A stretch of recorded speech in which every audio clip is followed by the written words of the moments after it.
चलिए स्टार्ट करते हैं। यहाँ पर आपका पहला प्रश्न दिया है कि भारतीय उपमहाद्वीप में कृषि के प्राचीनतम साक्ष्य कहाँ से प्राप्त हुए हैं। चलिए जवाब दीजिएगा 51 नंबर में कि भारतीय उपमहाद्वीप में कृषि के प्राचीनतम साक्ष्य जो हैं वो कहाँ से प्राप्त हुए हैं। लोथल से, मेहरगढ़ से, मुंडी गाक से या कालीबंगा से। चलिए तो यहाँ पर जवाब सही कौन सा हो जाएगा, तो आपका जवाब हो जाएगा कृषि के जो प्राचीनतम साक्ष्य प्राप्त हुए हैं वो आपके हुए मेहरगढ़ से। ठीक है, कहाँ से हुए हैं, मेहरगढ़ से। ऑप्शन आपका बी सही हो जाएगा।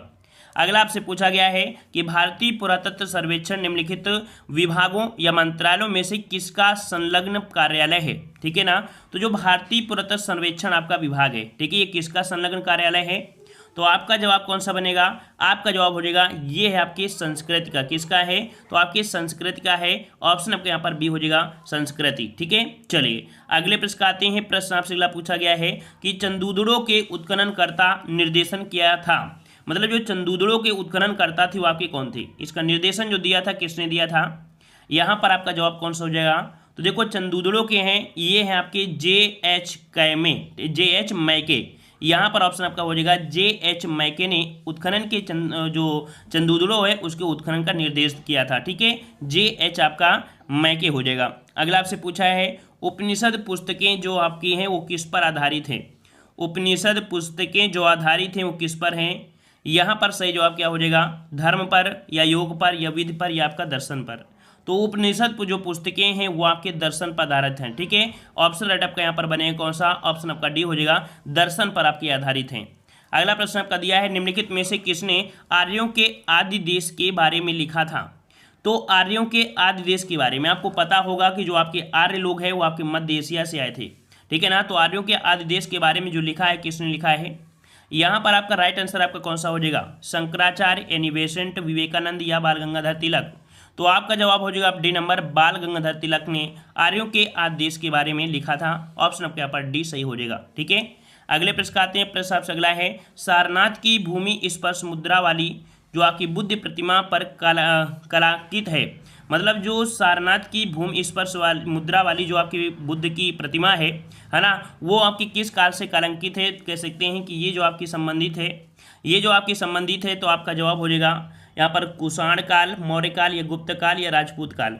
तो याद रखिए ऑप्शन राइट आपका हो जाएगा यहाँ पर सी नंबर। ठीक है, सी नंबर आपका हो जाएगा, ये गुप्त काल से जो आपकी भूमि से स्पर्श मुद्रा वाली जो आपकी है, ठीक है, बनाई गई है, तो वो प्रतिमा, तो ऑप्शन आपके यहाँ पर सी हो जाएगा, गुप्त काल से संबंधित है।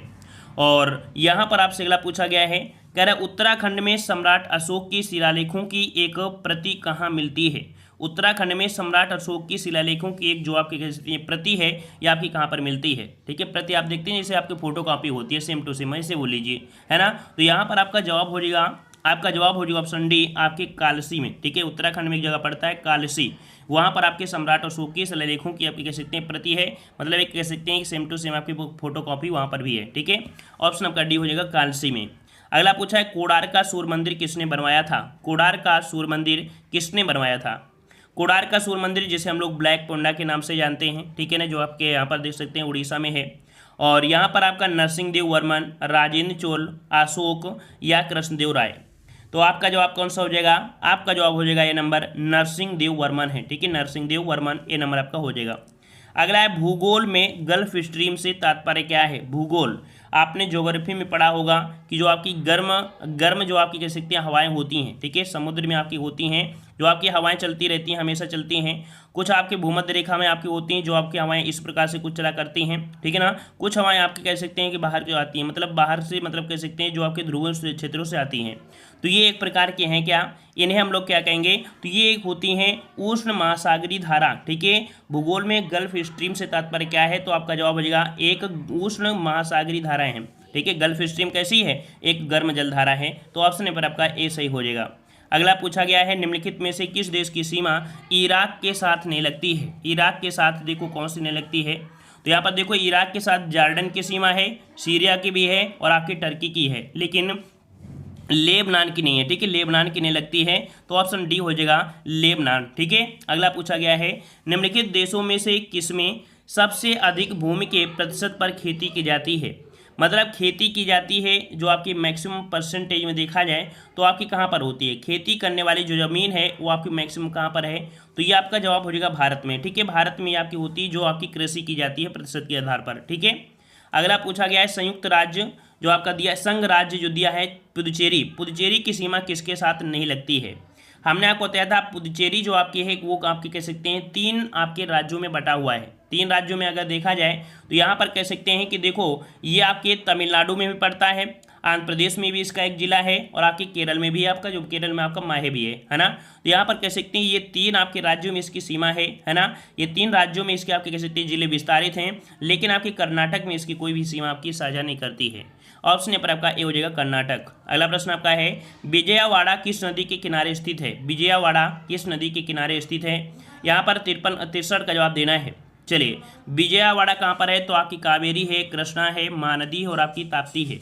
देखो कावेरी तो है नहीं, यहाँ पर आपका जवाब हो जाएगा ऑप्शन राइट आपका बी कृष्णा नदी। ठीक है, कृष्णा नदी बी नंबर आपका सही हो जाएगा। अगला पूछा गया है निम्नलिखित बादशाहों में से किसको एक प्रबुद्ध निरंकुश कहा जाता है। मतलब निरंकुश शासक आपका जो था वो आपका कौन था, निरंकुश शासक के रूप में किसे जाना गया है। 64 का जवाब देना है। 64 का जवाब क्या हो जाएगा, इस प्रश्न का जवाब आपको कमेंट बॉक्स में कमेंट करना है। प्रबुद्ध निरंकुश शासक किसे कहा गया है, इसका जवाब दीजिएगा। अगर नहीं आता है तो आपको नेक्स्ट पार्ट में इसका जवाब देंगे। ठीक है ना, देख ले रहे हैं कि आप लोगों की कितनी तैयारी है। उसी प्रकार से यहाँ पर क्वेश्चन जो आपकी हिस्ट्री के हैं वो हम आपको लाने का प्रयास करेंगे जल्दी से जल्दी। ठीक है, अगला दिया है शिवाजी ने मुगलों को किस युद्ध में हराया था। शिवाजी ने मुगलों को किस युद्ध में हराया था, शिवाजी ने मुगलों को किस युद्ध में हराया था। चलिए तो यहाँ पर याद रखिएगा, देखो पुरंदर में तो इसकी संधि हुई थी है ना।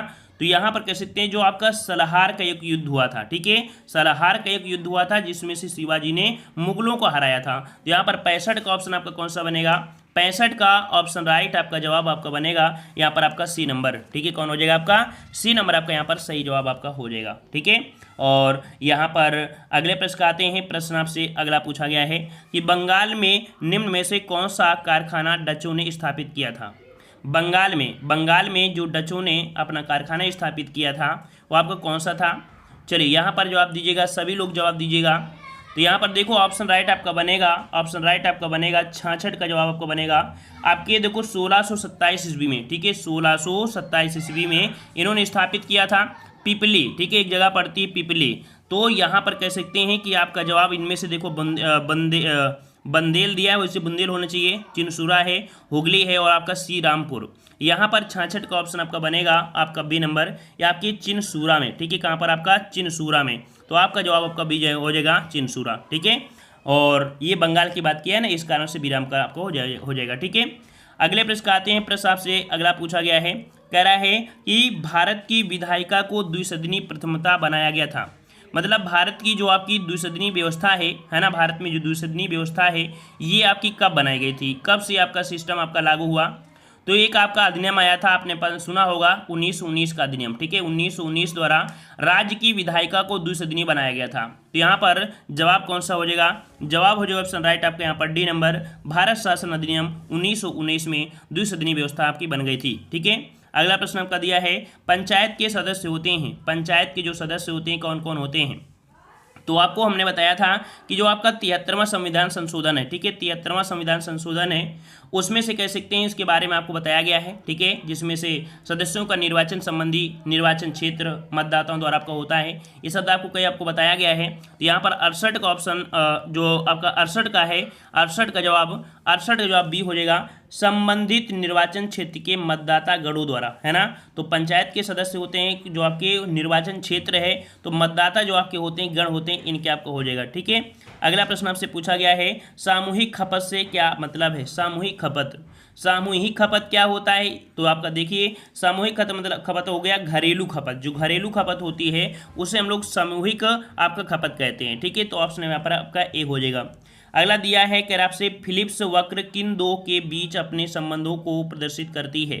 एक फिलिप्स वक्र होता है और ये जो आपका कह सकते हैं एक अर्थव्यवस्था में है ना, इकोनॉमिक्स में आपका एक कह सकते हैं जिसके माध्यम से बेरोजगारी की दर एवं मुद्रास्फीति के व्युत्क्रम के संबंधों को दर्शाया जाता है। ठीक है, तो इसका ऑप्शन राइट आपका बनेगा कौन सा, सी नंबर आपका हो जाएगा। बेरोजगारी और मुद्रास्फीति के दरों के बीच जो आपका होता है ये संबंध इसमें होता है, ऑप्शन आपका यहाँ पर सी सही हो जाएगा। ठीक है, अगला प्रश्न आपका दिया है राज्य की कार्यपालिका शक्तियां निहित है। राज्य की कार्यपालिका शक्ति जो आपकी हैं वो आपकी किस पर निहित हैं। राज्य की बात किया है तो आप जवाब किसके देंगे, मुख्यमंत्री, राष्ट्रपति, राज्यपाल या मंत्रिपरिषद। तो आप जवाब देंगे राज्यपाल का है ना। देखो राज्य की है तो राज्यपाल हो जाएगा। ठीक है, देखो पॉलिटी भी आपके काफ़ी अच्छे क्वेश्चन है और आपके यहाँ पर हिस्ट्री भी क्वेश्चन आपके काफ़ी अच्छे हैं। ठीक है ना। चलिए अगला प्रश्न आपका दिया है कि सर्वोच्च न्यायालय के न्यायाधीश को अपने पद से हटाया जाता है। जो सर्वोच्च न्यायालय का न्यायाधीश होगा उसे उसके पद से जो हटाया जाएगा वो किस माध्यम से होगा। तो यहाँ पर संसद के द्वारा, विधि सम्मत द्वारा, सर्वोच्च न्यायालय के बहुमत के आधार पर, संसद के प्रस्ताव के माध्यम से, राष्ट्रपति द्वारा। बिल्कुल सही जवाब है यहाँ पर संसद के प्रस्ताव। हमने बताया था कि संसद में आपका प्रस्ताव होता है दोनों सदनों में 2/3 बहुमत आपका पारित अगर होता है तो राष्ट्रपति के सिग्नेचर के बाद यहाँ पर कह सकते हैं कि आपका इन्हें अपने पद से हटना पड़ेगा। तो यहाँ पर कह सकते हैं कि आपका जवाब सी हो जाएगा, संसद के प्रस्ताव के माध्यम से, राष्ट्रपति द्वारा। ठीक है, अगला दिया है वर्तमान समय में सर्वोच्च न्यायालय तथा उच्च न्यायालय में न्यायाधीशों की पदमुक्ति की आयु क्या है। देखो यहाँ पर दिया गया है आपके सुप्रीम कोर्ट और आपके यहाँ पर दिया हाई कोर्ट। ठीक है ना, यहाँ पर बताइए इनको जो पदमुक्ति मिलती है, रिटायर होते हैं, वो कितनी उम्र में हो जाते हैं। तो यहाँ पर देखो सर्वोच्च न्यायालय में आपके 65 वर्ष होते हैं और आपके हाई कोर्ट में कितने हैं, तो आपके 62 वर्ष हैं। ठीक है ना, अभी एक संशोधन हुआ था 114वें वाला। ठीक है, एक संशोधन हुआ था लेकिन पारित नहीं हुआ है, जिसमें से कहा गया 65 वर्ष कर दी जाएगी, बल्कि ऐसा हुआ नहीं है। ठीक है, यहाँ पर आपका जवाब हो जाएगा कौन सा, ए नंबर आपका हो जाएगा। अगला है पूंजीवादी अर्थव्यवस्था की मुख्यतः विशेषता क्या है। पूंजीवादी अर्थव्यवस्था, जो पूंजीवादी अर्थव्यवस्था होती है उसमें क्या होता है, प्रशासनिक मूल्यों या सार्वजनिक स्वामित्व, नियोजित अर्थव्यवस्था या निजी स्वामित्व। तो 74 का जवाब आपका बनेगा डी नंबर, निजी स्वामित्व। क्या होता है, निजी स्वामित्व, ऑप्शन डी हो जाएगा निजी स्वामित्व। अगला प्रश्न आपका दिया गया है कि किस अर्थशास्त्री के द्वारा निवेश के अंतर्गत मशीनरी या कारखाने निर्माण को परिभाषित किया गया है। मतलब एक अर्थशास्त्री थी जिन्होंने कहा था कि जो निवेश हो रहा है उसके अंतर्गत मशीनरी हैं, कारखाने हैं, इनके निर्माण को जो परिभाषित करते हैं, ये परिभाषित जो किया है किसने किया है।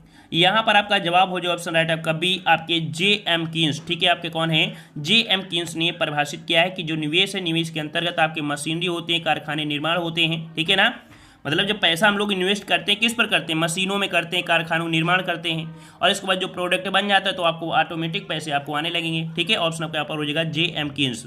नेक्स्ट क्वेश्चन दिया है सिद्धांत के साथ निम्न में से कौन सा सिद्धांत आबद्ध है। सिद्धांत के साथ निम्न में से कौन सा सिद्धांत आबद्ध है। यहाँ पर 76 का जवाब कौन सा बनेगा, 76 का जवाब आपसे पूछा गया है। और 76 की अगर बात करते हैं तो आपका जवाब यहाँ पर आपका कौन सा हो जाएगा, यहाँ पर आप कीमत सिद्धांत। ठीक है, क्या हो जाएगा आपका, यहाँ पर आपका 76 का जवाब आपका बनेगा ऑप्शन राइट आपका डी। ये आपका होता है समष्टि अर्थव्यवस्था। क्या होती है, समष्टि अर्थव्यवस्था होती है, जो कह सकते हैं कि इसके अंतर जो होता है कि अंतर पूर्ण जो प्रतियोगिता होती है, एकाधिकार है ना, तथा एकाधिकारी प्रतियोगिता इत्यादि आपके इसमें आपके आते हैं। ठीक है ना। और अगला प्रश्न आपसे पूछा गया है मध्य प्रदेश के नेपा नगर में है, मध्य प्रदेश के नेपा नगर। तो नेपा नगर में एक जगह जिला पड़ता है बुरहानपुर। ठीक है, आपने पढ़ा होगा हिस्ट्री में बुरहानपुर। ठीक है, वहाँ पर आपका कह सकते हैं एक अखबारी कागज के ये आपके कारखाने हैं, अखबारी कागज के कारखाने हैं। तो आपका जवाब हो जाएगा कौन सा, ऑप्शन आपका सी हो जाएगा। ठीक है, अगला पूछा गया है कि भारतीय संविधान के किस भाग में उल्लिखित है कि यह धर्मनिरपेक्ष राज्य है। मतलब आपके संविधान में एक जगह बोला गया धर्मनिरपेक्ष राज्य। धर्मनिरपेक्ष राज्य आपको पता है कि जो आपका भारतीय संविधान में एक 42वां आपका संशोधन आपका जोड़ा गया था। ठीक है ना, यह प्रावधान जो आपका है वो संविधान के 42वें संशोधन द्वारा आपका जोड़ा गया था। तो इस प्रकार से यहाँ पर कह सकते हैं कि ये जो आपको मिला है वो कहाँ मिलेगा, प्रस्तावना में मिलेगा, या मौलिक अधिकार में, या राज्य के निर्देशक में, या संघ में। तो जोड़ा गया है इसका मतलब है, जोड़ा गया है इसका मतलब है कि आपके प्रस्तावना में तो मिलेंगे। तो ऑप्शन राइट आपका हो जाए कौन सा, ए नंबर प्रस्तावना। अगला पूछा गया है निम्नलिखित में से कौन से दो राज्यों में सर्वप्रथम 1956 में पंचायती राज स्थापित किया गया। तो सर्वप्रथम आपके 1956 में पंचायती राज जो आपकी स्थापित की गई कहाँ पर, तो आपका दिया गया है यहाँ पर राजस्थान महाराष्ट्र, फिर राजस्थान आंध्र प्रदेश, राजस्थान उड़ीसा, राजस्थान और आपका पंजाब।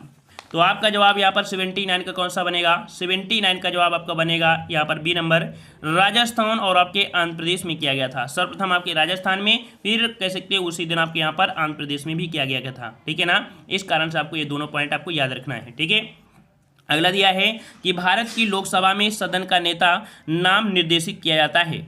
भारत की लोकसभा में जो सदन का नेता होता है, सदन का नेता का अर्थ होता है जो प्रधानमंत्री होता है। सदन का मेन नेता कौन होता है? प्रधानमंत्री को तो कहेंगे, क्योंकि मेन तो आपका वही होता है। और जब प्रधानमंत्री हो जाता है तो अपनी इच्छा अनुसार मंत्रिपरिषद के रूप में यहाँ पर सदस्य भी आपका चुन सकता है। ठीक है ना, तो यहाँ पर आपका जवाब 80 कौन सा बनेगा? 80 का ऑप्शन आपका सी हो जाएगा, प्रधानमंत्री। ठीक है, अगला प्रश्न आपका दिया है कि भारत के संविधान का 52वां संशोधन किससे संबंधित है। देखो पॉलिटी काफ़ी जबरदस्त आपके क्वेश्चन आपके आते हैं। ठीक है, पॉलिटी में तो भारत के संविधान का 52वां संशोधन किससे संबंधित है? तो 52वां संशोधन जो आपके हैं वो किससे हैं? आपका दिया है सरकारी नौकरियों में आरक्षण संबंधी प्रावधान, ये तो आपका है नहीं है। फिर आपका दिया है त्रिपुरा के लिए विशेष परिस्थिति का प्रावधान, तो यहाँ पर कह सकते ये भी नहीं है। मतदान से संबंधित आय वृद्धि संबंधी, ये भी आपका नहीं है। राजनीतिक दिवालियापन से विरुद्ध प्रावधान, तो देखो यहाँ पर 52वां संविधान संशोधन जो आपका हुआ है ये राजनीतिक में बोलते हैं ना दल बदल वाला कानून, बोलते हैं ना दल बदल कानून आपका होता है। तो यहाँ पर ऑप्शन राइट आपका जवाब हो जाएगा कौन सा? D number. कौन सा हो जाएगा आपका? यहाँ पर आपका डी हो जाएगा, जिसमें आपके दल बदल संबंधी आपको होती हैं, जो आपकी 10वीं अनुसूची में आपको यहाँ पर किया गया है। ठीक है ना, दल बदल गतिविधि जो आपके हैं ये आपको देखा गया है, तो ऑप्शन आपके यहाँ पर डी हो जाएगा। अगला प्रश्न आपका दिया गया है कि भारतीय संविधान में 3 प्रकार की सेवाओं की परिकल्पना, दिए गए विकल्पों में से कौन इससे संबंधित है? मतलब कौन सी आपकी 3 प्रकार की सेवाएं हैं? तो आपकी 3 प्रकार की सेवाएं देख सकते हैं कि आपका जवाब कौन सा हो जाएगा। तो देखो आर्टिकल 312 में, ठीक है, एक आपका आर्टिकल है 312, ठीक है, जिसमें से कह सकते हैं कि भारत के संविधान में अखिल भारतीय सेवाएं संबंधी प्रावधान किए गए हैं। तो इसे केंद्र राज्य के 2 अलग अलग रूपों में आपको विभाजित किया गया है। तो यहाँ पर 82 का जवाब यहाँ पर दे गए कौन सी? तो आपकी अखिल भारतीय सेवाएं, केंद्रीय सेवाएं और आपकी राज्य सेवाएं। ठीक है, ऑप्शन यहाँ पर आपका सी हो जाएगा। अगला आपसे यहाँ पर पूछा गया है, कह रहे किसके गुरुत्वाकर्षण के कारण ज्वार भाटा आता है? गुरुत्वाकर्षण जो आते हैं किसके कारण आते हैं? तो याद रखिएगा गुरुत्वाकर्षण जो आपका होता है पृथ्वी, सूर्य और चंद्रमा। ठीक है, पृथ्वी पर, देखो पृथ्वी पर सूर्य और चंद्रमा, मतलब कह सकते हैं गुरुत्वाकर्षण जो आपका लगता है ग्रेविटी, वो सूर्य और चंद्रमा की होती है, और आप कह सकते हैं जो आपका लगता है पृथ्वी पर होता है। तो यही कारण होता है, ऑप्शन आपके यहाँ पर सी सही हो जाएगा। ठीक है, अगला दिया है सुनामी तरंगे किससे उत्पन्न होती हैं? सुनामी तरंगे जो उत्पन्न होती हैं वो आपकी किससे उत्पन्न होती है? किससे उत्पन्न होती हैं? तो याद रखिए सुनामी तरंगे जो आपकी उत्पन्न होती हैं समुद्र के नीचे भूकंप दिया है, चंद्रमा के अभिकर्षण के द्वारा, समुद्र में ज्वार के कारण या चक्रवात के कारण। तो आपका जवाब यहाँ पर कौन सा हो जाएगा? यहाँ पर जवाब क्या हो जाएगा? तो यहाँ पर आपका जवाब हो जाए ऑप्शन राइट ए नंबर। यहाँ पर याद रखिएगा कि समुद्र के नीचे अगर बहुत भूकंप आते हैं तो ऐसी स्थिति में सुनामी तरंगे आपकी बन सकती हैं, तो आपका जवाब ए हो जाएगा। ठीक है, आपने सुना भी है, सुनामी तरंगे आपकी जापानी लैंग्वेज की आपकी तरंगे हैं, मतलब पूछा जाए सुनामी भाषा कैसी है? आपकी जापानी। अगला है कि जब ग्रेनाइट की चट्टानों का कायांतरण होता है तो किस में परिवर्तित हो जाती हैं? हमने आपको ज्योग्राफी में बताया था कि जो ग्रेनाइट की चट्टानें होती हैं इनको अगर रूपांतरित चट्टान में कन्वर्ट किया जाए, जिन्हें हम लोग कायांतरित बोलते हैं, तो ये किस रूप में आपकी परिवर्तित हो जाएंगी? ये परिवर्तित जो आपकी होंगी वो किस में? तो आपकी नीस में, मतलब जो आपका ग्रेनाइट होता है वो रूपांतरित होकर किस में बन जाता है? तो आपके नीस में होता है। ठीक है ना, वहीं पर जो आपका संगमरमर होता है, संगमरमर किस में कन्वर्ट होता है? तो ये कह सकते हैं संगमरमर जो आपका होकर आता है ये आपका होता है, आपके कह सकते हैं जो आपकी चौक होती है। ठीक है, चौक होती है। ठीक है ना, इससे आपका बनता है। बालू जो आपकी होती है, बालू का जो आपका परिवर्तन हो जाता है वो आपके क्वार्टज में बन जाते हैं। ठीक है, बालू जो आपकी होती है वो क्वार्टज में बन जाते हैं। अगला दिया है आपातकालीन प्रावधानों को भारतीय संविधान में लिया गया है। आपातकालीन जो भारत के संविधान में कहाँ से लिए गए हैं? तो आपके लिए गए हैं जर्मनी से। कहाँ से लिए गए हैं? जर्मनी से। 86 का ऑप्शन राइट आपका जवाब आपका बनेगा, जर्मनी से लिए गए हैं। ठीक है, वाइमर संविधान, ठीक है, इसे बोला जाता है जर्मनी के वाइमर संविधान से आपातकालीन लिए गए हैं। अगर क्वेश्चन ये पूछे कौन से भाग में है, तो आपके भाग जो आपका 18 है, ठीक है, भाग 18 में आपातकालीन संबंधी आपके प्रावधान किए गए हैं। अगला पूछा गया है, क्या निम्नलिखित के मध्य कौन मूर्तिकला के क्षेत्र में विख्यात है? मूर्तिकला के क्षेत्र में विख्यात जो आपके थे वो आपके कौन थे? यहाँ पर 87 का जवाब कौन सा बनेगा?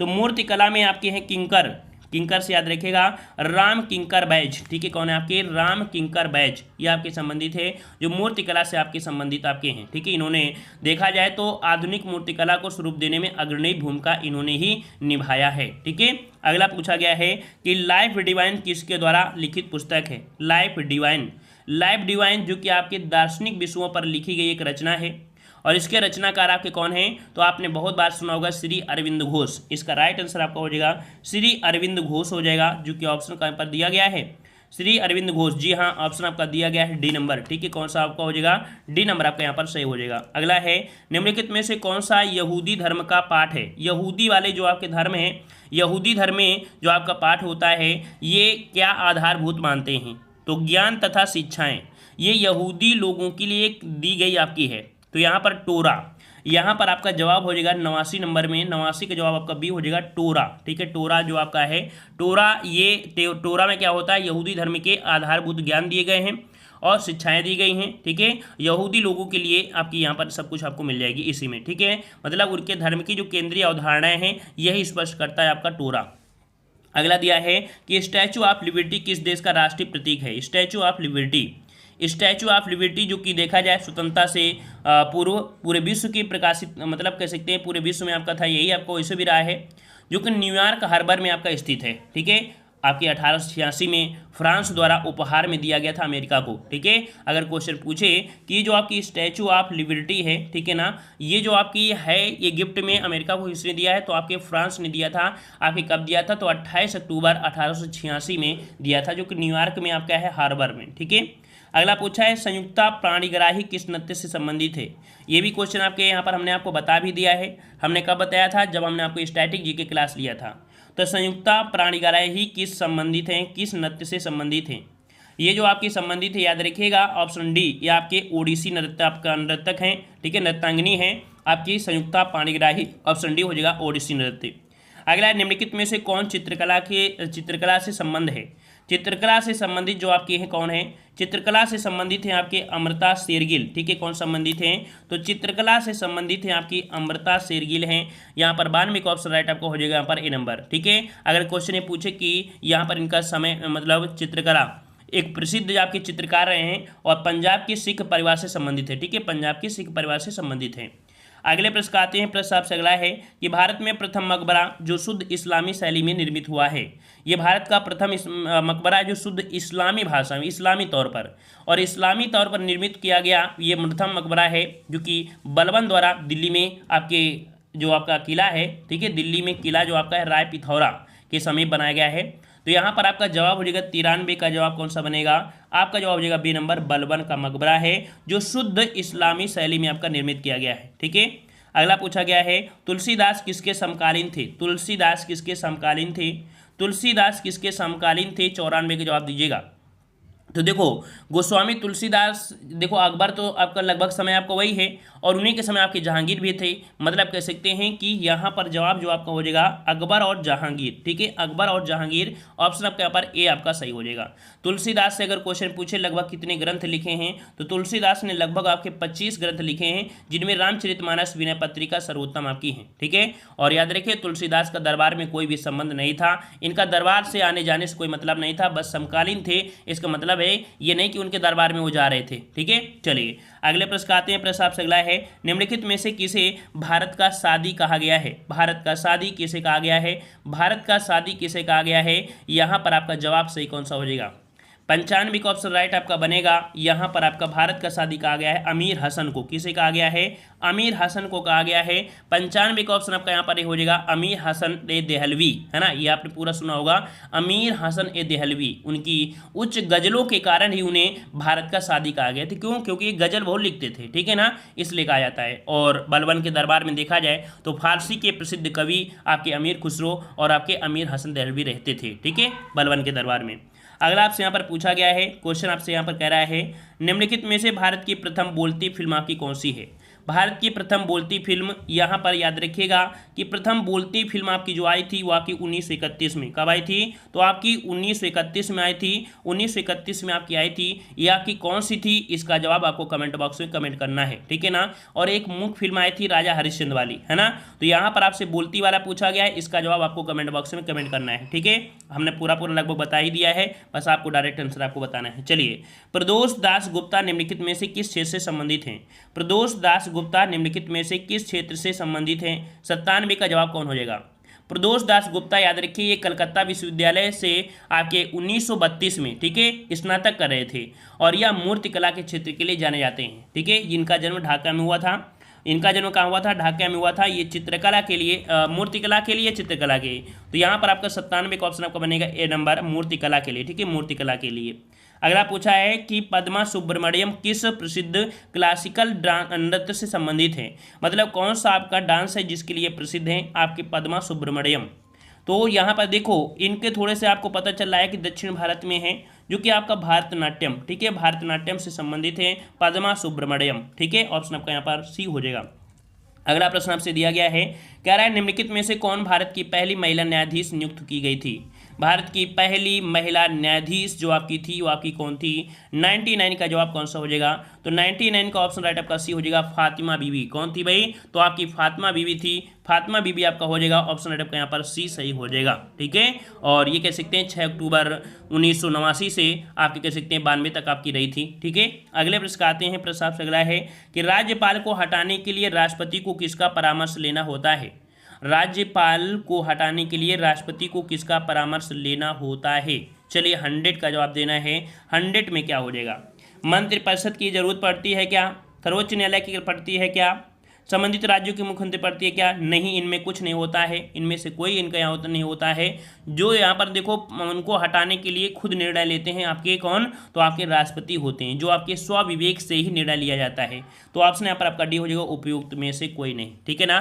तो इस प्रकार से हमने यहाँ पर आपसे क्वेश्चन पूछा है और क्वेश्चन आपसे पूछा भी है कि भारत की प्रथम बोलती फिल्म कौन सी है। कमेंट बॉक्स में कमेंट करना है, ठीक है।